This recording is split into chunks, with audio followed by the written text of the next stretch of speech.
So fifth property is integral 0 to infinity e to the power minus kx into x to the power n minus 1 dx equal to gamma of n upon k to the power n. So starting from the definition of gamma n, what is gamma n? 0 to infinity e raised to minus x, x to the power n minus 1 dx. Okay, in that we put a substitution, x is equals to kt. So derivative is what?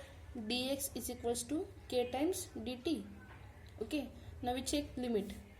When x is 0, t is what? X by k. X is 0, t is 0 by k, which is 0. X is infinity, t is infinity by k, which is again infinity. So there is nothing changes in limit. So gamma of n equals to 0 to infinity. Instead of x we put kt. So e raised to minus kt, x to the power, that is kt raised to n minus 1 into dt. Dx is k times dt. Okay, so gamma of n equal to 0 to infinite e raised to minus kt. We separate out this, k to the power n minus 1 into t to the power n minus 1 into k dt. So gamma of n equal to 0 to infinity e raised to minus kt. This k get combined here in the power. So k to the power n minus 1 plus 1 into t to the power n minus 1 dt. So gamma of n equals to, I take this outside, it becomes k roots to n, 0 to infinity e raised to minus kt into t to the power n minus 1 dt. Again there is nothing changes in variable. So I put t as x in this integral. So it becomes what? Gamma of n equals to k to the power n 0 to infinity e raised to minus kx x to the power n minus 1 dx. dt is dx. So from this integral is what? When this k raised to power n gets here, gamma of n upon k to the power n equal to integral 0 to infinity e raised to minus kx x to the power n minus 1 dx, which we have to prove.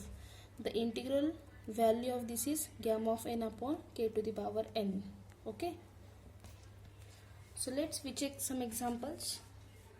So solve gamma of 5. So what is the value of gamma of 5? So we use the property of gamma of n. See, whenever this is a real number or any number, then basically we use this property. Gamma of n can be written as n minus 1 factorial, which is the best relation between that. So gamma of 5 becomes what? 5 minus 1 factorial, which is 4 factorial, and value of 4 factorial is 4 into 3 into 2 into 1. So 24. So gamma of 5 is 24. Now second example I take gamma of 3 by 2. So what is formula again? We use same property. No, we can't use this because factorial should be a integer. I use this property. Gamma of n can be written as n minus 1 into gamma of n minus 1, right?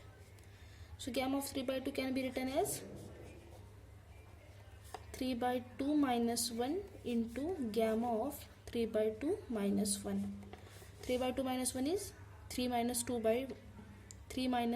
by 2, which is 1 by 2 into gamma of 1 by 2. And the property of gamma of 1 by 2 has fixed value, which is root pi, which is fixed. Okay, gamma of 1 by 2 is root pi. So value is 1 by 2 as it is, and gamma of 1 by 2 is root pi. So value of gamma 3 by 2 is 1 by 2 root pi.